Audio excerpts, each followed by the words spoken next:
সুপ্রিয় দর্শক মণ্ডলী, ফ্রন্টলাইনে স্বাগত জানাচ্ছি আপনাদের সবাইকে।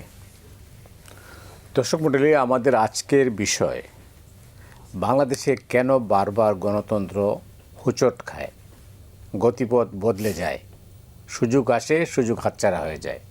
এই বিষয়ে আমরা আলোচনা করব। এই আলোচনায় আমাদের সঙ্গে রয়েছেন দুজন অতিথি, দুজনই চেনা মুখ, আপনারা চেনেন, তবে আমি পরিচয় করে দিচ্ছি। Doctor Sinha M A Saeed, বিশিষ্ট গণমাধ্যম ব্যক্তিত্ব। সাইদ, আপনাকে স্বাগত জানাচ্ছি। বিশেষভাবে আপনি সম্ভবত প্রথম এলেন। জি, প্রথম আসলাম। অনেক ধন্যবাদ আপনাকে। এরপরে আরেকটা চেনা মুখ, টক শো তারকা ব্যারিস্টার আসাদুজ্জামান ফুয়াদ, স্বাগত জানাচ্ছি আপনাকে ফুয়াদ। ধন্যবাদ। তো আমার বিষয়টা আমি আপনাকে বলেছিলাম, অল্প কথায়, বেশি কথা বললে তো হবে না, যে বারবার কেন হোঁচট খাচ্ছে। সম্ভাবনা হয়, সম্ভাবনা উবে যায়, কারণটা কি? এইখানে দেখেন, আপনি একজন ভেটারেন সাংবাদিক এবং এই মুহূর্তে বাংলাদেশে আপনার অবস্থানটা খুব বড় সাংবাদিক হিসেবে। আপনি একটা গুরুত্বপূর্ণ প্রশ্ন করছেন।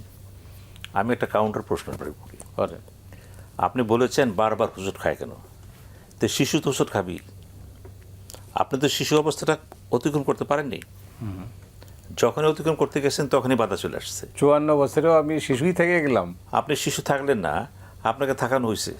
আচ্ছা, দায়ী কারা? মূল কথা আসেন। গণতন্ত্র বিকশিত হচ্ছে না, বক্তৃতা মঞ্চে ফাটা ফেলাইতেছে সব মূলদের দলগুলো। যারা চর্চাটা করতেছে তারা কি গণতান্ত্রিক না? কোনো একটা দলের ভিতরে গণতন্ত্র নাই। প্রত্যেকটা দলের কাঠামোটা এরকম হচ্ছে যে দলের শীর্ষ নেতা যা বলবেন তাই হবে। এই যে চর্চাটা, এই চর্চাটা কী হয়েছে? গণতন্ত্রের নামে স্বৈরতান্ত্রিক ব্যবস্থা চালু করা হয়েছে সেখানে, যে জন্য গণতন্ত্র আর আসে নাই। একইভাবে যিনি এমপি হচ্ছেন, উনি শিক্ষা পেয়ে যাচ্ছেন, উনি যখন প্রধানমন্ত্রী হচ্ছেন ওই তার সেন্টিমেন্ট ওইটি থাকতেছে। মন্ত্রী হচ্ছেন, মন্ত্রী তো এই জন্য হচ্ছে না কারণ দল তো শিক্ষা দেয় নেই। রাজনীতি হচ্ছে একটা সেবা, ডেডিকেশন, কোনো পাওয়ার জন্য না, কিন্তু দেওয়ার জন্য ওদের। কিন্তু শিক্ষাটা হচ্ছে কি? 54 বছরের শিক্ষাটা হচ্ছে পাওয়া, পেতে হবে, সম্পদ, অর্থ, মান, নিজের সম্মান সব পেতে হবে। এই যে প্রতিযোগিতাটা, এখানে গণতন্ত্র থাকে না তো। গণতন্ত্রের আরেকটা গুরুত্বপূর্ণ স্থান হচ্ছে আপনি লেখাপড়া করা। সবচেয়ে দুঃখজনক ঘটনার মোতিবাহী রাজনীতিবিদদের মধ্যে সঠিক লেখাপড়া বন্ধ হয়ে গেছে। লেখাপড়া করতেছে তো পত্রিকা পড়ে, টিভি দেখে, সেটা না। এই যে গবেষণাধর্মী যে লেখাপড়া করা, আরও পর আরও জানা, নিজেকে তৈরি করা জাতির জন্য, দেশের জন্য, আমাকে মন্ত্রী হতে, এমপি হইতে হইব, রেসপন্সিবিলিটি আসবে আমার কাছে। কিন্তু আমি এমপি কেন হব? আমাকে গম বন্টন করতে হবে, তো এটা তো আর হয় না। সেটা হবে কেন? আবার এমপি যারা নমিনেশন পাচ্ছে, তা সেখানেও তো এইভাবে দেওয়া হচ্ছে না যে তার ডেডিকেশনটা কতটুকু আছে। এই যে প্রভাব, প্রতিপত্তি, অর্থ সব এখানে আসতেছে। তাইলে গণতন্ত্রের এত আয়োজন কেন? আয়োজন আছে। আয়োজনটা কারা করছে? আয়োজনটা যারা করছে তার নিজেরই তো গণতান্ত্রিক না। তা আয়োজনটা কেমন হলো? এটা আপনি দেখেছেন কোনো একটা দলে একটা প্রশিক্ষণ কেন্দ্র আছে? বিএনপির যাওয়া একটা করছিল একবার জিয়াউর রহমান, এরপর তার কিছু নাই। আওয়ামী লীগের তরকারি নেই। আরও যারা বামপন্থী, ডানপন্থী যারা আছে নাই, যারা বাম রাজনীতি করতেছে একসময় খুব ভালো করছে তারা, এবং আমরা দেখেছি তাদেরকে। আর সেই বক্তার কথা বলবেন, বক্তব্যটা কোথায়? মানে এই যে 54 বছরে যে নেতারা বক্তৃতা দিচ্ছে, কোনো বক্তৃতার মধ্যে আপনি পাচ্ছেন এই বক্তৃতাটা সঠিক? অর্থাৎ বক্তৃতা বাস্তবতা, সেটি গণতন্ত্র। যখন আপনি বাস্তব জিনিসটাকে বক্তৃতা নিয়ে আসবেন, ওটা গণতন্ত্র না। আপনি স্বপ্ন দেখান, এখানে ভীষণ নাই। কিন্তু তা স্বপ্ন দেখায়, কিন্তু স্বপ্ন তো বারবার ভেঙে না, যায়। স্বপ্ন পার্থক্য আছে তো। কি? আমরা কিন্তু জন্মগতভাবে দেখছি ড্রিম, এখন ড্রিম নেই, এখন ভিশন। ড্রিমটা এখন ভীষণ হয়ে গেছে। আবুল কালাম আজাদ বলেছেন, ভারতের প্রেসিডেন্ট ছিলেন, যে স্বপ্ন দেখো দিনের বেলায় জেগে জেগে, নট রাতে। অর্থাৎ আপনার ভীষণটা কি? ভীষণ আমাকে দেখতে হবে। কিন্তু আমি অনেকের কথা শুনি, বুঝি। যেমন আমার সামনে বসে আছে ব্যারিস্টার ফুয়াদ, আমি কিন্তু ওকে পছন্দ করি, বক্তৃতাতে ভালো গুছায় কথা বলে, একটা চিন্তা চেতনা আছে কিন্তু। এবং যখন দেখেছি এর বিরুদ্ধে কোনো অভিযোগ সেটা নাই, আর্থিক কোনো অভিযোগ নেই। কিন্তু সবচেয়ে বড় কথা হলো আর্থিক আছে কি না। অন্যান্য বক্তৃতা বুঝে ঠিক আছে, এই যে আর্থিকভাবে আপনি ক্লিন আছেন, ইচ্ছা করলে আপনি তখন করতে পারেন, কিন্তু আপনি করছেন না। সেই তো নেতা। সুযোগ থাকার পরেও যে করাপশন করবে না, মানুষের পাশে দাঁড়াবে, সেই তো নেতা। এখন যদি আমরা বলি হোঁচট খাচ্ছে কেন, আমি উল্টা প্রশ্ন করবো, কেন হোঁচট খাবে না? কেন খাবে না? আসছি আপনার কাছে পরে। মিস্টার ফুয়াদ, কেন খাবে না এখন আমার উনি প্রশ্ন করেছেন, তা আপনার জবাব কি? ধন্যবাদ। প্রথম কথা হচ্ছে যে আসলে রাষ্ট্র আকারে যদি আমি মধ্যযুগের গোত্রগুলো থেকে যে ট্রান্সফরমেশন হয়েছে রাষ্ট্রে, রাজ্য এবং গোত্রগুলো মিডল ইস্ট থেকে ট্রান্সফর্ম হয়ে যে রিপাবলিক হইল, স্টেট হইল, এই স্টেটে ট্রান্সফর্ম হওয়ার পিছনে কিন্তু লম্বা লড়াই আছে, যুদ্ধ আছে। দেখেন যে ইউরোপে রাষ্ট্রসত্তার ফাউন্ডেশন বলা হয় ওয়েস্টফেলিয়ান ট্রিটিকে, যেটা 30 বছর এবং 80 বছরের দুইটা প্যারালাল যুদ্ধ এসে আপনার শেষ হয়েছে আজকে জার্মানির একটা শহরে, যে হলি রোমান এম্পায়ারে। এটাও ধর্মযুদ্ধ ছিল, ক্যাথলিকরা এবং প্রোটেস্ট্যান্টরা, এবং এটার সাথে রাজায় রাজায় চার্চ আলাদা আলাদা বিভক্ত হয়ে গেছে, লম্বা যুদ্ধ করেছে, হাজার হাজার মানুষ মারা গেছে। তো সেই ট্রিটির পরে দেখেন কিছু কিছু রিকগনিশন আসছে, তারা দুই পক্ষ অ্যাগ্রি করেছে, সেটা হইল, এবং যুদ্ধটা ছিল কিন্তু আপনার একই ধর্মের মধ্যে মাঝহাবি লড়াই, যেটা যদি আমরা বলি আর কি, যে মতবাদের যুদ্ধ। তো সেই জায়গাতে তারা কিছু কিছু বিষয় একমত হয়েছে, সেটা হচ্ছে সভারেন্টির কোশ্চেনে, যে এই সীমানাটা আমার, এতটুকুর ভিতরে ট্যাক্সও আমি তুলব, এতটুকুর ভিতরে যা যা সিদ্ধান্ত নেবার সেটা আমি তুলব, পাশের রাজ্য এখানে ইন্টারফেয়ার করবে না। দ্বিতীয়ত হচ্ছে ধর্ম পালনের স্বাধীনতার প্রশ্ন যেগুলো এসছে। এখন দেখেন এই কনভারসেশনগুলো 1648 সালে তারা শেষ করে ফেলেছে। ফার্স্ট এক্সাম্পল দেখেন। সেকেন্ড এক্সাম্পল দেখেন, অ্যাক্ট অফ সেটেলমেন্ট ব্রিটিশ পার্লামেন্টে, যে টোটাল সেই 1258 মেঘনা কার্টা থেকে শুরু করে সিভিল ওয়ারের মধ্য দিয়ে আপনার পার্লামেন্ট প্রতিষ্ঠা করা, রাজার ক্ষমতাকে কমানো, ট্যাক্স বাড়ানো কমানোর যে এখতিয়ার, সেগুলো নির্বাচিত সরকারের হাতে হাউস অফ কমন্সকে দেয়া, এই নিয়ে যে লম্বা লড়াইটা ছিল, এই লড়াইটা ওরা 16th সেঞ্চুরিতে 17th সেঞ্চুরিতে শেষ করে ফেলেছে। ফ্রেঞ্চ রেভলিউশন দেখেন 1789 তারা রিপাবলিক তৈরি করেছে। যে কেন মানে যিনি ট্যাক্স আরোপ করছেন তার কাছে আমি অধিকার চাইতে পারবো না, তিনি কেন আমাকে মারছেন, ধরছেন, গিলেটিনে পাঠায় দিচ্ছেন, যেটার কোনো জবাব আমি চাইতে পারবো না। এই জবাব চাওয়া না চাওয়ার প্রশ্নে এসে এই রেজলিউশনটা তারা 18th সেঞ্চুরিতে রিজলভ করেছে। সমস্যা হচ্ছে যে আমার রাষ্ট্র, ধরেন আমি যদি লাহোর রেজলিউশনটাও বলি, আমার প্রসেস দেখেন যে আমার তো একটা বেঙ্গল সালতানাত ছিল, হিস্টোরিক বেঙ্গল, এবং এই যে 1 টাকায় 8 মণ চাল, এই যে সোনার বাংলার যে গল্প, সুজলা সফলা শস্য শ্যামলা, এই যে লেজেন্ড, এগুলো তো একসময় কিংবদন্তি না, এগুলো একসময় তো রিয়েলিটি ছিল। কেন দেখবেন এই ডেল্টাটা, এই যে বদ্বীপ বলছি, পৃথিবীর সবচেয়ে বড় বদ্বীপ, পুরো বাংলা অঞ্চল, পশ্চিম বাংলা, আসাম, ত্রিপুরার কিছু অংশ, একদম বিহার উড়িষ্যা পর্যন্ত, এই পুরো অংশটা, এদের দেখবেন যে কোনো নিজস্ব শাসক ছিল না শত শত বছর। আমরাই এই গত ধরেন ইন্ডিয়া স্বাধীন হওয়ার পর থেকে ভারতে, পাকিস্তানে, বাংলাদেশে দেখবেন মানে নিজের মানে সান অফ দ্য সয়েল যেটা বলে, ভূমিপুত্র থেকে শাসক হওয়া, এই কিন্তু প্রথম। এর আগে কিন্তু দেখেন সব শাসকরা এসছে বাইরে থেকে আসছে, মুসলমানরা যারা এসছেন তুরস্ক থেকে এসছেন, কাবুল থেকে এসছেন, মধ্য এশিয়া থেকে এসছেন, পার্সিয়া থেকে এসছেন, এবং ইন্টারনালিও দেখবেন বেঙ্গল শাসক করেছে সেন বংশ, বাইরে থেকে এসছে। আমাদের নবাব সলিমুল্লাহ পরিবার কাশ্মীরের বনিদি জমিদার ছিলেন, তারা এসছেন এরকম। তাহলে শাসক গোষ্ঠী যে তৈরি না হওয়ার যে সংকট এই মাটিতে আছে, এটা একটা হিস্টোরিক ফেনোমেনা। এই ফেনোমেনাটা কিভাবে তৈরি হলো? আমি যখন বলছি যে আমার একটা সোনার বাংলা ছিল, আমার এখানে সুবা বাংলা ছিল, সুলতানাত ছিল, বিশেষ করে সুলতানি আমল তো মানে বেস্ট পিরিয়ড ছিল আমার এখানে 1000 বছরের ইতিহাসে। সেই ইতিহাসটাকে কোনোদিন আমার এই জেনারেশনকে পড়ানো হয়েছে? আপনি দেখবেন যখন জাতিসত্তার ইতিহাস পড়ায় আমাদের বইগুলোতে, অথবা আমাদের রাজনৈতিক দলগুলো বলে এটা মিস্টার বিনের মতো, দেখবেন মিস্টার বিনটা শুরু হয় কিভাবে দেখবেন, হুট করে দেখবেন যে আসমান থেকে একটা চাঁদের মতো কিছু একটা খৈসা পড়ে গেছে, একটা মানুষ আইসা পড়ছে, ওইখানে একটা আলু দেখাইতেছে, এই লোকটা ডানে বামে তাকায়, হুশ কিনারা করতে পারতেছে না।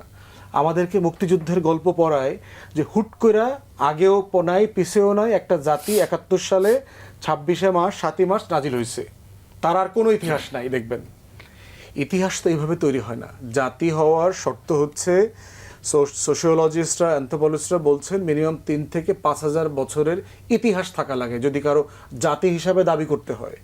তাহলে আপনার জাতির বয়স সীমানা বাইধা দিচ্ছে, 71-এর আগে আপনি কিছু ছিলেন টিলেন না, আপনি অন্যের ছিলেন, ওই যে আপনার বঙ্কিম লিখছে না, শরৎরা লিখছে না, ওই বাঙালি মুসলমানদের ইতিহাস নাই, উহা লিখিতে হইবে।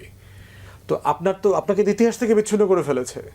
তাহলে আপনি যখন একটা ইতিহাস থেকে বিচ্ছিন্ন করে ফেলছেন আপনাকে, নিজেকে, আপনার সেই গৌরবের সময়ের সাথে আপনি কানেক্টেড না, আপনি কিভাবে শাসক হয়ে উঠবেন, আপনি কিভাবে নাগরিক হয়ে উঠবেন, এই চর্চাটা তো আমার এখানে নাই। আমাকে এখানে ডিসকানেক্ট করে ফেলছে আমার 800 বছরের ইতিহাস থেকে, 1000 বছরের ইতিহাস থেকে। এবং তারপরে দেখেন যে প্রতিটা পদে পদে এই যে কলোনিয়াল রুল দেখেন, ব্রিটিশ ঔপনিবেশিক শাসন নিয়ে আমাদেরকে তেমন কিছুই শেখানো হয় না এই রাষ্ট্রে।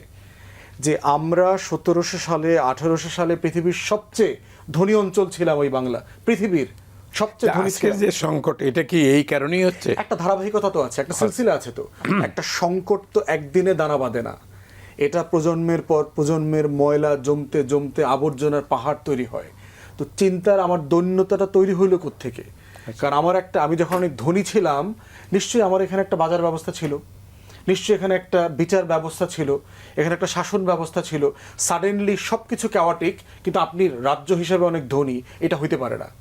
আপনি যখন রিচেস্ট প্রভিন্স অন আর্থ, তখন হচ্ছে আপনার এখানে একটা জুডিশিয়াল সিস্টেম ছিল, আপনার এখানে একটা গভর্নেন্স সিস্টেম ছিল, আপনার এখানে একটা মার্কেট সিস্টেম ছিল, একটা ম্যানেজমেন্ট ছিল, আপনার মাটিতে আমদানি রপ্তানি ছিল, আমদানি রপ্তানি মানে আপনার বন্দর ব্যবস্থাপনা ছিল, আপনার এখানের মানুষ জাহাজ বানাইতো। এটা তো কানেক্টেড। আপনি সাডেনলি টাকাগুলো আসছে কোত্থেকে? আমার সারা দুনিয়া থেকে আমার মসলিন এক্সপোর্ট হইতো, আমার যে আপনার স্পাইসেস, মশলা, স্পাইস নিয়ে যুদ্ধ হয়েছে, যে বাংলার মশলা কার নিয়ন্ত্রণে থাকবে, স্পাইস ওয়ার হয়েছে, একাধিক যুদ্ধ হয়েছে ইউরোপিয়ান কলোনিয়াল পাওয়ারদের মধ্যে, ব্রিটিশ, ফ্রেঞ্চ, ডাচ, তারপরে হচ্ছে জার্মান, এদের সাথে যুদ্ধ হয়েছে নিজেদের মধ্যে এই মার্কেট নিয়ন্ত্রণের জন্য। তো সেটা যখন ছিল, তখন আমার বাংলাটা কীরকম ছিল? সাডেনলি কেন আমার দেশে দুর্ভিক্ষ হইল? ৭৬-এর মনন্তর হইল, ৪৩ সালে বাংলার 1/3 জনগোষ্ঠী দুর্ভিক্ষে মরে গেল, ৭৪ সালে দুর্ভিক্ষ হইল। কেন হইল? এটা একটা ধারাবাহিকতা আছে। তো কেন আমি সাডেনলি এত ধনী থেকে এত গরিব হয়ে গেলাম? ডব্লিউ হান্টার, আপনার ব্রিটিশ সিভিল সার্ভেন্ট ছিলেন, তিনি বলেছেন যে এর আগের বার যখন উনি বাংলাতে সফরে এসেছিলেন, ইন্ডিয়ার মুসলমানদের এলাকাগুলোতে উনি গেছেন, উনি দেখেছেন যে কোনো অঞ্চলে কোনো গরিব মানুষ ছিল না। কিন্তু পরের বার যখন কলোনি শাসন প্রতিষ্ঠিত হইল, উনি দেখেছেন কোনো ধনী মুসলমান ছিল না। মানে তুইল বাংলাটা কিভাবে সবচেয়ে ধনাঢ্য অঞ্চল থেকে সবচেয়ে গরিবী অঞ্চলে, দুর্ভিক্ষপীড়িত অঞ্চলে পরিণত হইল। তো এই যে সুলতানি আমলটা কিভাবে কলোনিয়াল প্রসেসের মধ্য দিয়ে, জমিনদারি সিস্টেমের মধ্য দিয়ে আপনাকে নিঃশেষ করে দিয়ে একটা কাগজ, একটা হাড় কঙ্কাল 47 সালে আপনার হাতে তুলে দিয়ে তারা চলে গেল। তো এটা গণতন্ত্রের লম্বা লড়াই। গণতন্ত্রের যাত্রা, এই মুহূর্তে তো আবার আমরা গণতন্ত্রের পথে যাত্রা করছি। এই যাত্রাপথটা আপনি কিভাবে দেখছেন? এই যাত্রাপথটা আরও কমপ্লিকেটেড। কেন জটিলটা? কেন জটিলটা এই জন্য হচ্ছে, বিশেষত 5ই অগাস্ট আসেন না। 5ই অগাস্টের পরে একটা নতুন সম্ভাবনা দেখা দিল, একটা স্লোগান আসলো, কি বলো, যে আমরা এখান থেকে গণতন্ত্র বিরোধী যে ইগুলো আছে, কাঠামোটা আছে, যেটা স্বৈরশাসনের স্বাক্ষর, এগুলো আমরা এগুলোকে সব উঠে দেবো, উপরে ফেলবো। ভালো কথা। এখন উপরে ফেলবো কথাটা বলা সহজ, বাস্তব তো কঠিন। আপনি মুখে বলেছেন, আপনি নিজে তো পরিবর্তিত হন নাই। যে কোনো পরিবর্তনের আগে আগে নিজেকে পরিবর্তন করেন। আমি তো জোর দিয়ে বলি যে পরিবর্তনের প্রধান সংজ্ঞা হচ্ছে ব্যক্তি কি পরিবর্তিত হওয়ার জন্য প্রস্তুত, ব্যক্তির পরিবার কি প্রস্তুত, সমাজ কি প্রস্তুত, বিভিন্ন সমিতি কি প্রস্তুত, প্রতিষ্ঠান প্রস্তুত, কেউ প্রস্তুত না। প্রত্যেকটা সেক্টরে ব্যক্তিতে শুরু করে গুরুত্বপূর্ণ যারা আছে, দলবন্ধ যারা, প্রত্যেকটা জায়গায় একটা স্বৈরতান্ত্রিক মনোভাব আছে। কিন্তু আমি শেষ, আমি সব, আমার চেয়ে বেশি কে বোঝে বেশি, এই যে সেন্টিমেন্টটা, এটা গণতন্ত্র না। কিন্তু আবার আমরা এবার বলি গণতন্ত্র মানে অন্যের কথাকে শোনার মতো অভ্যাস করো। কোথায় বলি? ওই বক্তৃতা বলি। কিন্তু এখন জটিল কেন বলছেন? এখন এই জন্য জটিল বলছি, এই মুহূর্তে যদি নির্বাচনটা দেন, আপনি গণতন্ত্র যদি দিচ্ছেন, তো নির্বাচন দিচ্ছেন ফেব্রুয়ারি মাসে নির্বাচন হবে। এখন বলতেছে দাবি দেওয়া, দেখেন দীর্ঘমেয়াদী আপনি সংস্কার কমিশন করলেন, করার পরে আবার ঐক্যমতের কমিশন করলেন। কেন করলেন? একটা সমঝোতার জন্য। এবং কিছু জিনিস আপনার ঐক্যমত হয়েছেন, কিছু হন নাই। এখন বলা হচ্ছে যে ঐক্যমত হয়েছি, সেই জিনিসগুলি আমরা পরবর্তী সংসদে এগুলি পাস হবে, আমরা লিখিত দিয়ে দিলাম, দিয়া হবে। এই যে হবে, সমস্যা কিন্তু এখান থেকে সৃষ্টি হয়েছে। এখানে আমরা গণতন্ত্রের পথে আছি, কিন্তু বিশ্বাসটা করতেছে, একটা গ্রুপ বিশ্বাস করতেছে যদি আমরা পরবর্তী সংসদে ছেড়ে দিই তাহলে এরা বাস্তবায়ন হবে না। কারণ অতীত ইতিহাস বলতেছে কোনো এক দলেই ক্ষমতা যাওয়ার পরে যারাকেই গিয়েছে, যারা আওয়ামী লীগ, বিএনপি, জাতীয় পার্টি, এরাই তো ক্ষমতা গেছে ক্রমান্বয়ে। বিএনপি তো আগেও ছিল। এখন বলা হচ্ছে যে এরা যদি ক্ষমতা যায় তারা আগের চেয়ে বড় স্বৈরাচারী হবে। কেন হবে? একটা সংজ্ঞা আছে এখানে। দেখেন গণতন্ত্রের কত নির্মম সত্য আছে, কিন্তু এই মুহূর্তে সত্যতা হচ্ছে যদি ফ্রি ফেয়ার নির্বাচন হয়, পৃথিবীর সর্বশ্রেষ্ঠ ফ্রি ফেয়ার হয়, এই মুহূর্তে বিএনপি বিপুল ভোটে পাশ করে যাবে। কারণ কোনো প্রতিপক্ষ নেই, যেখানে আওয়ামী লীগ নাই। জামাত কয়টা সিট পেতে পারে, যে কটা সিটই পাক না কেন হয়তো সে অপোজিশন হবে।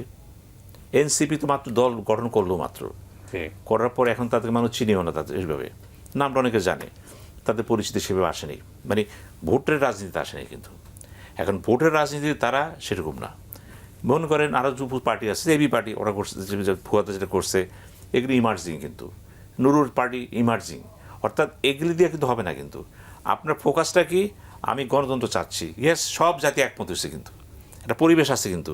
কিন্তু ইলেকশনের সাথে সাথে যে রেজাল্ট যেটা আসবে সেটা হবে গণতান্ত্রিক প্রক্রিয়ায় স্বৈরতন্ত্রকে পুনর্বাসিত করা। কারণ একই কাঠামো, একই ব্যক্তি, একই মানসিকতা, একই সংস্কৃতি। গণতন্ত্র কইতে আসবে এখানে? সংকট তো এখানে, এখানে সংকট। এখন এই সংকটটা ঘনীভূত করার জন্য কতগুলো প্রস্তাব আছে। কি যেমন একটা গ্রুপ বলা হচ্ছে আমাদের কি দিবেন, গণভোট দেবেন। এই সংক্ষিপ্ত সময়ে আপনার হাতে সময় কম, কিন্তু সবাই বলছে যে কোনোভাবে হোক আমরা রাজনৈতিক প্রক্রিয়া চলে যাই। যদি মনে করেন ডক্টর ইউনূস সাহেব আরও থাকবেন 3 বছর 4 বছর, কথার কথা বললাম, আমি দ্বিমত পোষণ করবো, আপনি করবেন, ফুয়াদ নিজেও করবেন। কারণ আমরা চাচ্ছি রাজনৈতিক শক্তির কাছে ক্ষমতা চলে আসুক। এই যে আসুক, এটা কিন্তু একটা গণতান্ত্রিক চিন্তা। এই চিন্তার সাথে কটা দল একমত কোন 101টা শর্ত আছে, এই শর্ত আপনি যাবেন। এই শর্ত ইটসেলফ, এই শর্তগুলি হচ্ছে গণতন্ত্র ধ্বংস করার একটা শর্ত। একটা এখন গণভোট হওয়ার জন্য পরিবেশ আছে, ডক্টর ইউনূসকে তো সম্ভব, এটা হবে না। এখন কি বলা হচ্ছে, ওইটা না হলে আমরা যাব না। আবার বলা হচ্ছে আগে কি স্থানীয় সরকার, পরে এটা। এগুলি বলা সহজ, এগুলি কিন্তু তাত্ত্বিকভাবে কিন্তু সাংঘাতিক কঠিন জিনিস। আচ্ছা, কিন্তু বাস্তবিক জগতে কি হচ্ছে, নির্বাচন হবে। এখন নির্বাচন এরই সত্য।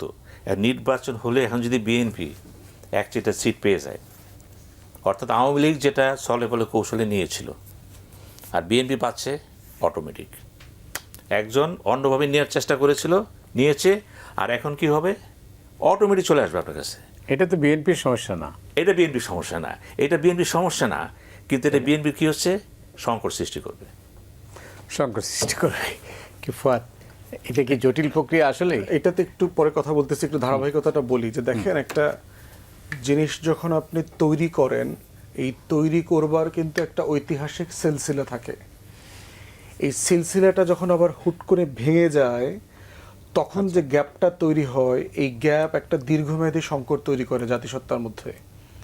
1757 সালে আমাদের এই ধনী অঞ্চল এইটা পরাধীন হয়ে গেল, এবং দেখেন ব্রিটিশ কলোনিয়াল রুল শুরু হয়েছে কিন্তু বেঙ্গল থেকে। কেন? কারণ যে বাগানে সবচেয়ে বেশি মধু আছে সেখানে সবচেয়ে বেশি মৌমাছি আসবে, এবং দেখেন ইউরোপিয়ান পার্টনাররা আসছে। 1600 সাল থেকে কিন্তু ইউরোপিয়ানরা এখানে মোটা দাগে ব্যবসা করছে, মোগল এম্পায়ারের সাথে ব্যবসা করতেছে। মোগল এম্পায়ার, জাহাঙ্গীর আলমগীর এদের সাথে প্রচুর ঝামেলা হয়েছে। আপনার ট্রেড লাইসেন্স দেয়া না নেয়া, এখতিয়ারের প্রশ্ন, এক জায়গাতে কাজ করতে দেয়, আরেকটা কাজ করে, একটা আইটেমের ব্যবসা করতে দেয়, 3টা আইটেম করে, সোলজার আনে, এলাকার পলিটিক্স ইনভলভ হয়, প্রচুর ঝামেলা করছে তারা, ব্রিটিশরা এবং আদার ইউরোপিয়ান পাওয়াররা। নিজেরা যুদ্ধ করতেছে, ব্রিটিশ, ফ্রেঞ্চ, ব্রিটিশ, ডাচ, এগুলো করতেছে। তাহলে দেখেন, এই যে 1757 সালে মোটা দাগে আমার যেটা হয়েছে, যে শুধু এখানে ধনাঢ্যতাটা পড়ে গেছে ব্যাপারটা তা না, আপনার যেটা হচ্ছে পলিটিক্যাল সিস্টেম কলাপস করেছে। এর আগে দেখবেন একটা সালতানাত ছিল লোকাল, বিভিন্ন এলাকার মানুষজন আসছে, এখানে শাসন ব্যবস্থা গড়ে তুলেছে, এখানকার সিস্টেমকে তারা ডিসরাপ্ট করে নাই। আচ্ছা, ব্রিটিশরা এসে যেটা করেছে ফর দ্য ফার্স্ট টাইম, এখানকার লোকাল কালচার, সিস্টেম সব কিছুকে সে ডিসরাপ্ট করে ফেলছে এবং 2-tier কলোনাইজেশন করেছে। 1793-তে চিরস্থায়ী বন্দোবস্ত করলো, জমিনদারি সিস্টেম করলো। জমিনদারি সিস্টেম করে মোটা দাগে হিন্দুদেরকে আগায় নিয়ে আসলো। শাসক ছিল কিন্তু মুসলমানরা, বাংলার জনগোষ্ঠী মেজরিটি মুসলমানরা। তাহলে দেখেন, এই যে ভাগ করে শাসন করবার যে কালচার, সেটা তারা করেছে। মোটা দাগে হিন্দু জমিনদার বানায় দিল, টোটাল বাংলা জনপদের মধ্যে। ট্যাক্স কালেক্ট করতেছে কিন্তু দায় দায়িত্ব সে নিচ্ছে না, আর সে হচ্ছে টাকাটা পাচার করতেছে, ইন্ডাস্ট্রিয়াল রেভলিউশন করতেছে আপনার ব্রিটেনে এবং আদার বড় বড় সিটিতে। এবং দেখেন আমাদের যারা আর্টিজান ছিলেন, যারা বিভিন্ন জিনিস যারা স্কিল প্রফেশনাল ছিলেন, তাদেরকে দিয়ে আপনার তার যেটা ইয়েতে ম্যানচেস্টারে বার্মিংহামে বানানোর জন্য প্রয়োজন সেইটা বানাইতে বাধ্য করতেছে। মুসলিম শিল্পীরা বলল যে না, আমি মুসলিমই বানাবো, কারণ এটা আমি জানি কাজটা। তাকে বাধ্য করছে নীল চাষ করবার জন্য। কারণ নীল কেন চাষ করতে হয়? ও যে ওখানে কাপড় বানায়, কাপড়ের র ম্যাটেরিয়ালস কিন্তু আবার আমার এখান থেকে নিচ্ছে, নিয়ে সেইটা বানায় আবার আমার এখানে বিক্রি করতেছে। এবং এই টোটাল যদি ট্রেডিং কম্পোনেন্টগুলো দেখবেন, মানে প্রপার অলিগার্কি ছিল। এই রাষ্ট্রকে চুষে ব্রিটিশরা কি করে দিয়ে গেছে, যে তো হিন্দু জমিনদারি এবং হইল আপনার ব্রিটিশ ঔপনিবেশিক শাসন, দুটা মিলে 200 বছরে যেটা করেছে, এই রাষ্ট্রটাকে কঙ্কাল বানায় দিয়েছে। পৃথিবীর সবচেয়ে ধনী অঞ্চল 1757 সালে দায়িত্ব নেওয়ার পরে 20 বছরের মাথায় এখানে প্রথম দুর্ভিক্ষ হয়ে গেল, 76-এর মনন্তর যেটাকে বলছি। কোটি কোটি মানুষ মারা গেল এখানে। যুদ্ধের সময় 43 সালে 42 সালে আমাদের কৃষক তো পণ্য কম উৎপাদন করে নাই, তাহলে দুর্ভিক্ষ কেন হইল 1943 সালে?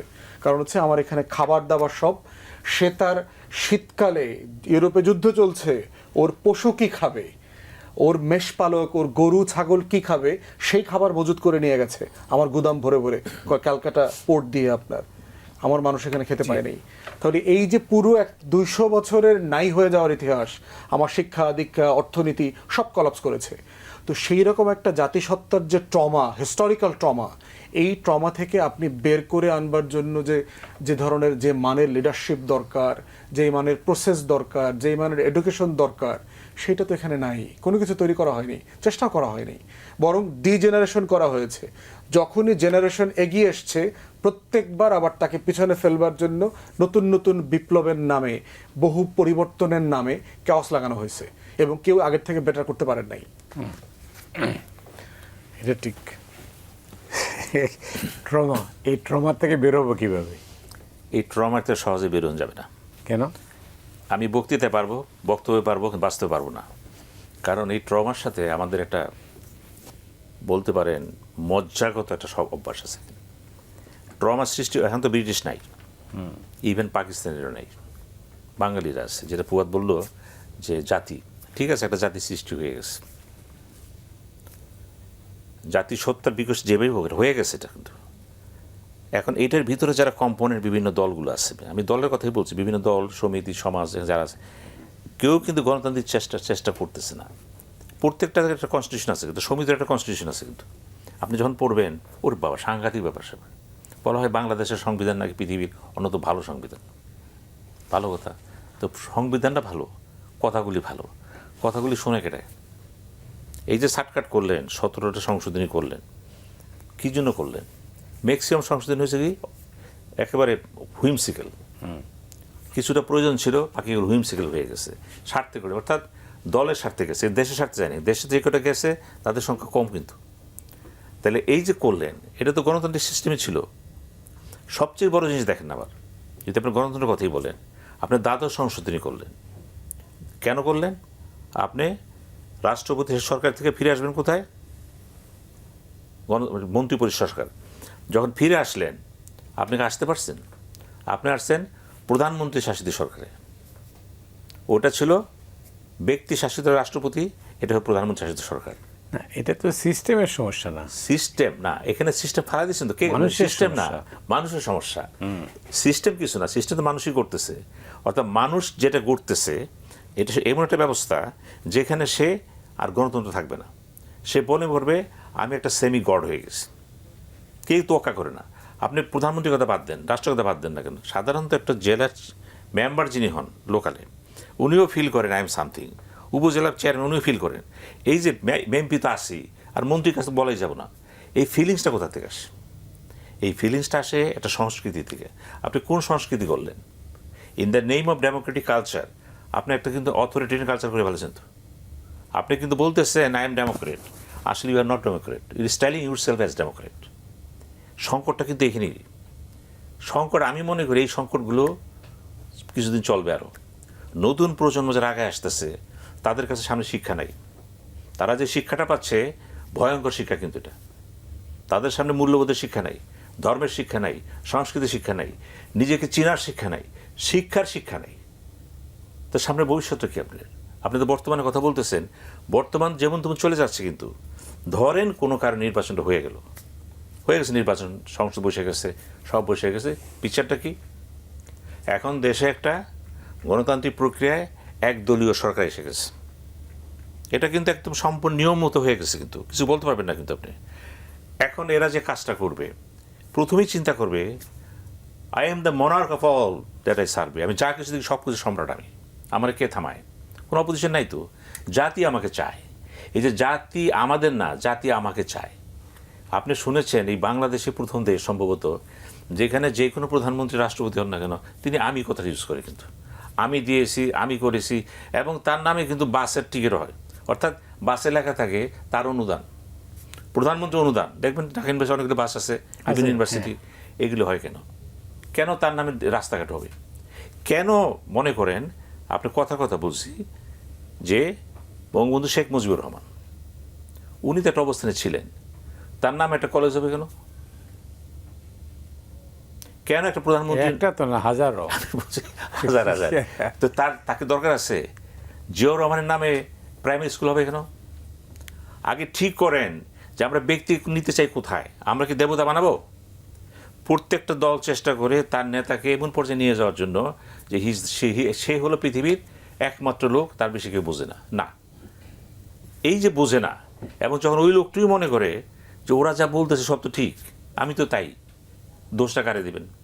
ওই যে বলেন সিস্টেম কিছু না, আমরা মিলেমিশে ব্যক্তিকে তোষামত করতে করতে এমন একটা পর্যায়ে নিয়ে গেছি যে আমি মূল্যবোধ ভুলে গেছি। যদি আরও যান বাংলাদেশের সমস্যার উপরে, ঘুষ দুর্নীতি বিরাট সমস্যাটা আপনি নিজেও জানেন। চলাফেরা করতে বসা লাগে, যেখানে যাবেন টাকা পয়সা হবে না, কাজ হবে না, মন্ত্রী ফোন করলে কিছু হয় না। কেন হয় না এটা? তো এই যে হয় না, এটাকে মন্ত্রী মেনে নিচ্ছে, কিন্তু স্বয়ং প্রধানমন্ত্রী মেনে নিচ্ছেন, রাষ্ট্রপতি মেনে নিচ্ছেন, চিফ অ্যাডভাইজার মেনে নিচ্ছেন, সবাই মেনে নিচ্ছেন, এবং আমরাও মেনে নিচ্ছি। পরিবারের যে গার্জিয়ান, অভিভাবক, তিনি যে সংসারটা চালাচ্ছেন, যে বেতন পান, ইনকাম, সেই বেতন সংসার চলে? ঢাকার সিটিতে আমি তো বলি দুর্নীতি দমন করতে কিচ্ছু লাগে না। ঢাকার সিটিতে শুধু দেখেন যে বাড়ি ভাড়াগুলো আছে, যারা থাকে এখানে তারা বেতন পায় কত, বাড়ি ভাড়া দেয় কত। কোনো স্ত্রী কি স্বামীকে বলেছে ক্ষেত্র বিশেষ ছাড়া তোমার ইনকামটা কি? সন্তান কি বাপকে বলেছে তোমার ইনকাম খাবো না? না। অর্থাৎ বাপ চাচ্ছে ছেলে উপর ইনকাম করুক, ছেলে চাষে করুক। এই যে প্রতিযোগিতা, এখানে গণতন্ত্র আসবে কেন? গণতন্ত্র মানে তো নর্মস, ভ্যালুস, একটা প্রথা, একটা বিশ্বাস। এই বিশ্বাসটা কোথায়? যে আপনার কাজ আপনি করেন, আমার কাজ আমি করি, কিন্তু আমরা বাড়াবাড়ি করব না, আমরা চলতে চাই, চলাপত্র করি। আমাদের কীর্তিকলাপ, ব্যক্তির কর্মকাণ্ড, সমাজের কর্মকাণ্ড, দলের কর্মকাণ্ড, প্রতিষ্ঠানের কর্মকাণ্ড, আমরার কর্মকাণ্ড, সব জায়গায় একটা মনোভাব আছে আই এম দ্য বেস্ট। এই পর্যন্ত দেখা যাক। ফুয়াদ, আমরা কি দেবতা চাই না নেতা চাই? কি চাইছিলাম আসলে প্রশ্ন দেখেন যে বেঙ্গলে পলিটিক্যাল পোস্ট কলোনিয়াল জায়গা থেকে দেখেন যে কলোনি শাসনের মধ্যে পলিটিক্যাল কনসিয়াসনেসটা ডেভেলপ করলো কিভাবে। যারা শাসক ছিলেন তারা তো সিরিয়াসলি ক্ষতিগ্রস্ত হলেন 1757 সালে জমিনদারি সিস্টেমের কারণে। আমার কৃষকরা যে স্বাধীন পেশায় ছিলেন, আমার এখানে যে মসলিন ইন্ডাস্ট্রি ছিল, আমার যে স্পাইস ইন্ডাস্ট্রি ছিল, আমার এখানে নৌকা বানানো, যুদ্ধ জাহাজ বানানোর যে ইন্ডাস্ট্রি ছিল, সব নাস্তানাবুদ হয়ে গেছে আপনার। এবং ব্রিটিশরা নেওয়ার পরে আপনার যেটা হয়েছে, ঢাকা শহর খালি হয়ে গেছে 76 মন্বন্তরের পরে। ঢাকার মানে 50-60% লোক মানে সে আর পেশায় থাকতে পারে নাই, সে এলাকায় চলে গেছে।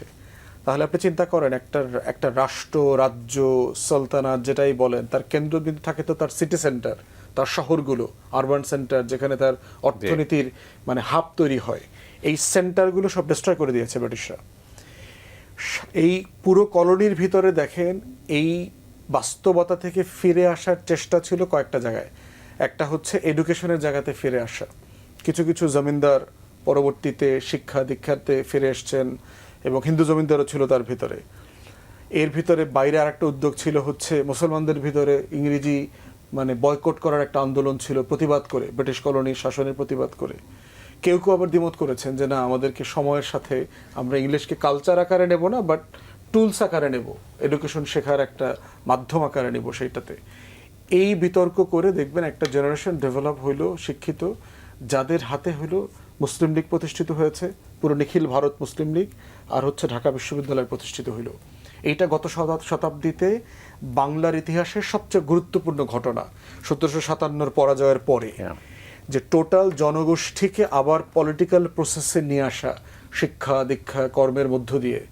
এবং এই জেনারেশনটাই কিন্তু, যারা ফার্স্ট জেনারেশন ঢাকা বিশ্ববিদ্যালয়ে শিক্ষিত হলেন, তারাই কিন্তু রাষ্ট্র আন্দোলনে আসলেন যে আমার রাষ্ট্র লাগবে। তারা লাহোর প্রস্তাবে গেলেন, পাকিস্তান রাষ্ট্র তৈরি হইল। এই যে জেনারেশনাল শিফটগুলো হয়েছে রাষ্ট্র প্রক্রিয়াতে, দেখেন সাডেনলি আমরা দেখলাম যে এই রাষ্ট্র প্রক্রিয়া থেকে হিস্টোরিক্যালি যে 50 বছরের জেনারেশনটা ডেভেলপ করেছে, তারা আবার আওয়ামী লীগের রাজনৈতিক দল তৈরি করার কারণে দেখবেন সাডেনলি নাই হয়ে গেল। যেই বনেদিয়ানা পলিটিক্সে দরকার ছিল, 49 সালের 23শে জুন আওয়ামী মুসলিম লীগ প্রতিষ্ঠা হওয়ার কারণে যেটা হয়েছে, মুসলিম লীগ যে ধারাবাহিকতায় একটা পলিটিক্যাল কনসাসনেস তৈরি করছিল, এখানে ডিজেনারেশনটা তৈরি হয়ে গেল। সেকেন্ড জেনারেশন যেটা তৈরি হইলো পাকিস্তান আমলে এই আওয়ামী মুসলিম লীগের নেতৃত্বে এবং আরও যারা ছিলেন, 71 এসে এই জেনারেশনটা দেখেন আবার নাই হয়ে গেল। অ্যাবসলিউট একটা নতুন সেট অফ পিপল আসছে আমাদের সামনে, যাদেরকে আপনারা চিনতেন না।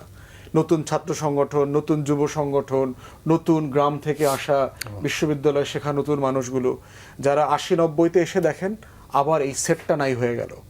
এই জন্য আপনি মিলাইতে পারবেন না যে সিএসপি অফিসার আপনি যাকে চেনেন আর বিসিএস অফিসার এখন যাকে চেনেন, পার্থক্য দেখেন। আচার ব্যবহার, যোগ্যতা, মেধা, অ্যাটিটিউড, সব কিছুর ভিতরে পার্থক্য দেখেন। আবার ওই সিএসপি অফিসাররা বলেছে ব্রিটিশ এডুকেটেড যেই অফিসারদের অধীনে তারা কাজ শিখেছে, তাদের থেকে তাদের জেনারেশন অনেক লো কোয়ালিটির। তাহলে দেখেন যে আমরা গত 100 বছরে বারবার যে ঘুরে দাঁড়ানোর চেষ্টা করছি, আমরা কিন্তু আসলে ঘুরে দাঁড়াই নাই, আমরা বারবার আসলে পিছনে চলে গেছি। আমার প্রসেস যেটা যাত্রাপথ মানে মসৃণ হবার কথা ছিল, সেটা হয় নাই, এবং এখনও তাই হচ্ছে বারবার। 90-তে আমরা সবাই ধারণা করেছিলাম দেশ গণতন্ত্রের উত্তরণ হবে, আমরা আগায় যাব, এটা হবে সেটা হবে। এখনও দেখেন ঐকমত্য কমিশনের মিটিংয়ে আমরা নির্বাচন নিয়ে কথা বলছি, তাহলে 6 দফাতে তো নির্বাচনের কথা বলা ছিল, একটা ভালো নির্বাচন চাই, এটাই তো আন্দোলন ছিল আসলে 70 সন থেকেই কিন্তু চলছে। হ্যাঁ, তাহলে আমি 66-তে 6 দফা দিলাম একটা নির্বাচনের জন্য, একটা ভালো নির্বাচন পাইলাম কিন্তু ক্ষমতা পাইলাম না, তো নির্বাচনটা না হওয়ার মতো একটা অবস্থা হইল। আর 2025 সালে ঐকমত্য কমিশনে এসে একই আলোচনা করতেছি।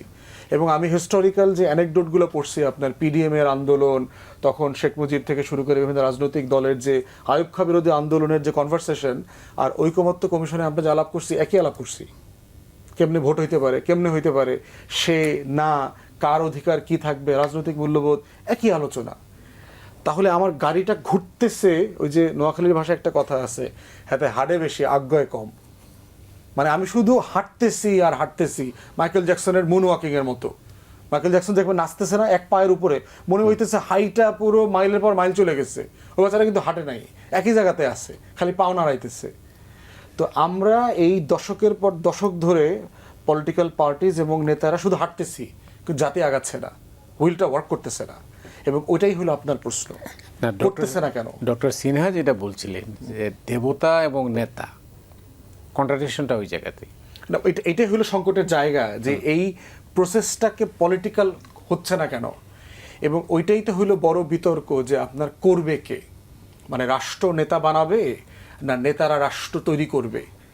আমাদের মানে প্রবলেম যেটা হয়েছে, যে আমরা জাতি সত্তার রেজলিউশন করতে না পেরে আগে রাষ্ট্র পেয়ে গেছি। মানে আপনাকে আগে বাগানের মালিকানা দিয়ে দেওয়া হয়েছে, কিন্তু আপনাকে ট্রেনিং করা হয় নাই যে আসলে আপনি মালির কাজ কি। মানে আমরা দেখবেন 71 সালে একটা রাষ্ট্র পেয়ে গেছি, সাডেনলি এখন এই রাষ্ট্রটাকে কি করব। এবং এসে দেখেন আমেরিকার লোকজন কি করছে, সে মনে করছে আচ্ছা আদম যে ঝুট মিলটা আমি নিয়ে নেই, অমুক জায়গায় 3টা ব্যাংক আছে ওগুলো আমি নিয়ে নেই, ইন্স্যুরেন্স কোম্পানি আছে ওইটা নিয়ে নেই, বিহারিদের বাড়িটারি আছে গাড়িটারি আছে এগুলো দখল করে নেই। তাহলে দেখেন আপনি এমন একটা সেট অফ পিপলের কাছে একটা বাগান দিচ্ছেন 71 সালে, যেই লোকটা আসলে এই বাগানের মালি হওয়ার যোগ্যই না।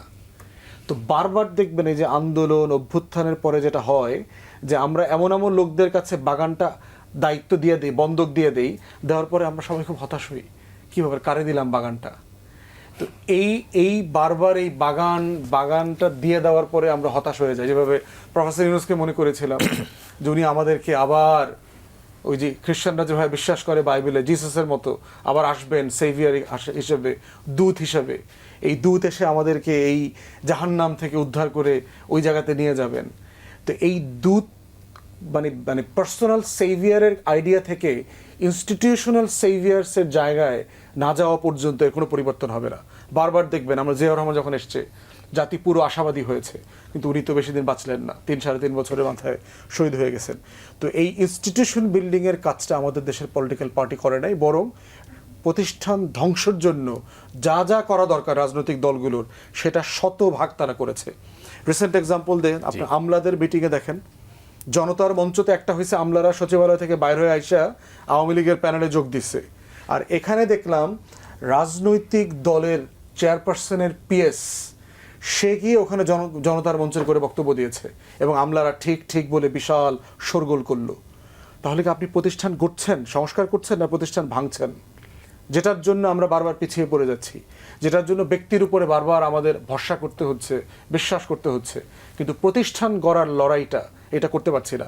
এবং ঐকমত্য কমিশনে আমরা বারবার দেখেছি যে সিরিয়াসলি প্রতিষ্ঠান বিল্ড করবার যে ডিটারমিনেশন, এটা কমিশনের আলোচনায় রাজনৈতিক দলগুলোর মধ্যে আমরা দেখি নাই। অনেক ধন্যবাদ। প্রফেসর ইউনূসের মূল সমস্যাগুলো কি আপনার দৃষ্টিতে, আপনি কীভাবে দেখেন তাকে?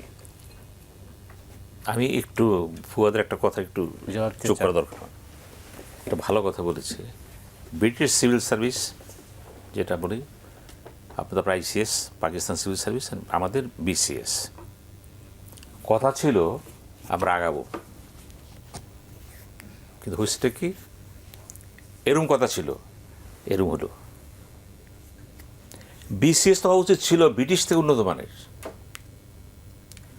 সিএসপি উচিত ছিল ও তার চেয়ে উন্নত মানের, কেন হতে পারলাম না? ঠিক আছে, আমরা জাতি ছিলাম না, জাতি হয়ে গেছে, রাষ্ট্র পেয়ে গেছে। অনেকে বলেন এটা নিয়তি। এটা হচ্ছে নিয়তিটা এই জন্য বলতেছেন, এটা অসহায়ের বক্তব্য। আচ্ছা, নিয়তিতে ক্রিয়েট করতে হবে। আল্লাহ তো নিজেই বলেছেন তুমি কাজ করো, কারণ তুমি কাজ এমন শুধু তাই না, বলেছে তুমি নামাজ, ফরজ নামাজ পড়ে কাজে নেমে যাও, কোরআনের বাণী। তো নিয়তি হবে কেন? নিয়তি তো দিছে আল্লাহ, ঠিক আছে, আল্লাহ তবে কাজ করতে বলছে। যে জাতি নিজেকে সাহায্য করে না, আমি তাকে সাহায্য করি না, আল্লাহ বলছেন তো এগুলো। অর্থাৎ নিজেকে, ব্যক্তিকে বুঝতে হবে যে আল্লাহ তাআলা আমাকে বলেছে আমার কাজগুলোকে আরও উজ্জ্বলতর করার জন্য, চেষ্টা করলে আল্লাহ সহযোগিতা করবে। আপনি এইভাবে পজিটিভ দেখেন না কেন? এটা হলো একটা কথা। সুতরাং আমি এই জিনিসটা খুব গুরুত্ব দিলাম আলোচনায়, যে আমরা ব্রিটিশ সিভিল সার্ভিস থেকে আমরা পাকিস্তান সিভিল সার্ভিস উন্নত হয়নি, পাকিস্তান থেকে বাংলা উন্নত হয় না, হয়েছে কি নিচের দিকে নামছে। এই যে নিচের দিকে নামা, এটা কেন হয়েছে? শুধুমাত্র নেতৃত্ব। গণতন্ত্র আসবে না নেতৃত্ব ঠিক না হলে। আমরা সোহরাওয়ার্দী দিকে পেয়ে, শেরে বাংলাকে পেয়েছি, কথা বলেন তো শেরে বাংলা সোহরাওয়ার্দী তাদের সময় তারা শ্রেষ্ঠ নেতা ছিল। যদি এই সময় থাকতেন, এই চ্যালেঞ্জ তারা কীভাবে নিতেন? আমি কোনো নেতাকে তো সব মনে হয় সবকালে নেতা, সে প্রত্যেক ব্যক্তি, প্রত্যেক নেতা, প্রত্যেক গবেষক, প্রত্যেক পণ্ডিত সমকালের প্রোডাকশন হয়। Maybe the best product of the time, space and dimension, এর বেশি কিছু না। কিন্তু আমি যদি বলি উনি একদম 100 বছর 100 বছরের শ্রেষ্ঠ, আমি তা বলবো না তো। এইখানে হচ্ছে আমাদের ভুল। এই ভুলটা কে করছে? এই নেতারা করছে। ওই যে বললেন পূজার কথা, বাংলাদেশে নেতৃত্ব বিল্ড আপ হয় নাই, কারণ মূল নেতা কখনো চান না দলের বিরোধী নেতা সৃষ্টি হোক। এটা খুব মারাত্মক কথা। পার্লামেন্টের 10টা মেম্বার পার্লামেন্ট সৃষ্টি হোক, এটা চাচ্ছেন না, ওই দল চাচ্ছে না, সরকারি দল চাচ্ছে না, বিরোধী দলও চাচ্ছে না। কারণ বিকশিত কেমনে হবেন? চিৎকার করলে তার চিৎকার মানে তার এমবিসি না। আপনি গঠনমূলক কথা বলেন, প্রস্তাব দেন, দেশ কেমনে ছিল বলেন, সেটা না। আবার দেখেন যেটা সবচেয়ে বেশি, যেটা ইউনূস সাহেব শুধু বলছেন যে ওনার সমস্যাটা কি, ওনার সমস্যাটা হচ্ছে ব্যক্তি হিসেবে সে ভালো, অমায়িক, কিন্তু রাষ্ট্র যেটা প্রশাসন, এটা এনজিও না। কিন্তু একটা এনজিও যদি আপনি চালান 40 বছর, তার 2টা জিনিস ঘটে যাবার ভিতরে। সেটা হলো আপনি সাহায্য পাচ্ছেন, ওই টাকা দিয়ে কাজ করতেছেন, কোনো চ্যালেঞ্জ নেই, জবাবদি কম থাক, চ্যালেঞ্জ নেই, আপনার কিন্তু কোনো চ্যালেঞ্জ নেই, কিন্তু এখানে অপোজিশন নেই। কিন্তু আবার যে টাকা দিচ্ছে যারা, তাদের প্রতি আপনার একটা আনুগত্য আছে। কিন্তু অর্থাৎ নিজেকে বিল্ড আপ করছেন আপনি অনুগত হিসাবে, এবং কি হিসাবে? ওই এনজিও প্যাটার্নে। রাষ্ট্র তো তা না। রাষ্ট্রের প্রতিবাদ আছে, শিষ্টাচার সুষ্ঠু পালন আছে, এনজিওতে তা নাই তো। এখানে ফরেন পলিসি আছে, ডিফেন্স পলিসি আছে, বৈদেশিক শক্তি আছে, রিজনাল পাওয়ার আছে। এই ক্ষেত্রটা আমার মনে হয় তার জন্য খুব বেশি কষ্ট হয়ে গেছে। আমি তার মেধা প্রজ্ঞাচাটে আসছে যে যেই পারেন সেই নোবেল পুরস্কার পাইছেন, ঠিক আছে, ব্যক্তিগত চেষ্টায় পাইছেন, কিন্তু তাকে এনে আমরা বসাইলাম কেন? এই জন্য তো বসাইছেন, প্রত্যাশা ছিল তিনি পারবেন। কিন্তু আমরা কিন্তু সেদিন টকশোতে বলেছি, আমি ডক্টর ইউনূসের উপরে কিন্তু 10টা আর্টিকেল লিখছি সেই সময় আওয়ামী লীগের আমলে। আমি কিন্তু সিরিয়াসলি সমালোচনা করছি এখানে, আমি গঠনমূলক সমালোচনা করছি সেখানে। ঢাকা কুরিয়ার লিখতাম, আমি কলাম লিখতাম এখানে। তো এখন প্রশ্ন হচ্ছে আপনার, ওনার কাছে আপনি কি চাচ্ছেন? আপনি আম গাছে কলা চাচ্ছেন কেন? জাম গাছে আপনি আম চাচ্ছেন কেন? অপরাধ কার? প্রত্যাশা করছিল জাতি হয়তো সে পারবে, বিশ্বাস করছেন, ঠিক আছে, বিশ্বাস অপরাধ না। উনি যখন বসলেন, উনি যে উপদেষ্টা পরিষদ করলেন, 5 জন নিলেন মহিলা, যারা প্রশাসনে পর্যন্ত বোঝে না। এরা কারা? উপদেষ্টারা কারা? ফখরুদ্দিন যখন ক্যাটের গভর্নমেন্ট করলেন, আলোচনা করেনি? উনি বললেন আমি যাকে পাইছি তাকে নিয়ে নিয়েছি সামনে। এগুলো জবাব হলো? শুনেন, হেড অফ দ্য গভর্নমেন্ট যদি জবাব দিবেন, জবাবগুলো হতে হবে লজিক্যাল। এটা শিশুর হবে না তো। জি, অনেক ধন্যবাদ আপনাকে। হাতে 1.5 মিনিট আছে। ওই যে প্রশ্নটা করেছিলাম ডক্টর প্রফেসর ইউনূস সম্পর্কে বলি। প্রফেসর ইউনূস হচ্ছে যে মানে দেখেন, সবাই যার যার জায়গাতে বিশাল অবদান রাখার মানুষ। রোনাল্ডো অনেক ভালো ফুটবল খেলে, তাকে যদি আপনি মানে 20-তে নামাই দেন, T20-তে নামাই দেন এবং আশা করেন যে প্রথম দিন থেকে সে 4 পিটাবে, 6 পিটাবে, এটা তো ওয়ার্ক করবে না। তো শোয়েব আখতারকে যদি আপনি গোলকিপার করে দেন, ওই রাওয়ালপিন্ডি এক্সপ্রেস তো ওখানে থেমে যাবে। বলটা সে হাতে নিয়ে দৌড়ায় মাথা মাথা চলে যেতে পারবে তাড়াতাড়ি, কিন্তু গোল সে দিতে পারবে না। তো প্রফেসর ইউনূস হচ্ছে পারহ্যাপস অথরিটি এক্সারসাইজ করার ব্যাপারে তার প্রচণ্ড দুর্বলতা দেখলাম, যে আপনাকে আমি অথরিটি দিচ্ছি কিন্তু আপনি অথরিটি এক্সারসাইজ করতে পারছেন না। এবং অন্তর্বর্তীকালীন সরকার বাংলাদেশের ইতিহাসে সবচেয়ে বেশি ম্যান্ডেট নিয়ে এসছে।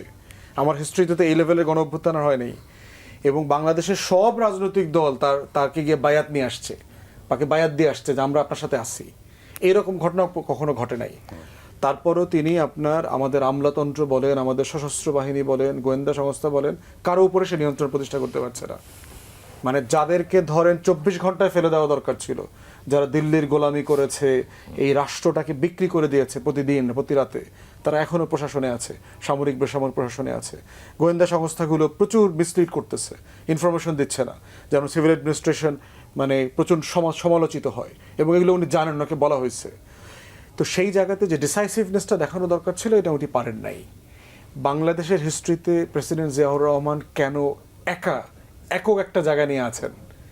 কারণ উনি একাধারে প্রচণ্ড মেধাবী মানুষ ছিলেন, প্রচণ্ড সৎ মানুষ ছিলেন, যেটা ওনার শত্রুরাও কোনোদিন প্রশ্ন তুলবে না, প্রচণ্ড রকম দেশপ্রেমিক মানুষ ছিলেন, এবং প্রচণ্ড রকম ডিসাইসিভ মানুষ ছিলেন।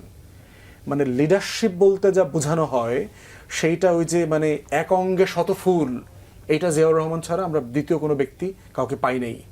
প্রফেসর ইউনূস সাহেবের এই জায়গাটাতে ব্যাপক দুর্বলতা আছে, যে উনি টু সিম্পল, টু হাম্বল, টু ডিগনিফাইড। এখন এইরকম একটা অভদ্র মানুষের দেশ আপনি ভদ্রচিত আচরণ করে চালাইতে পারবেন না, এবং এটা উনি বারবার মানে বুঝতে ব্যর্থ হচ্ছেন।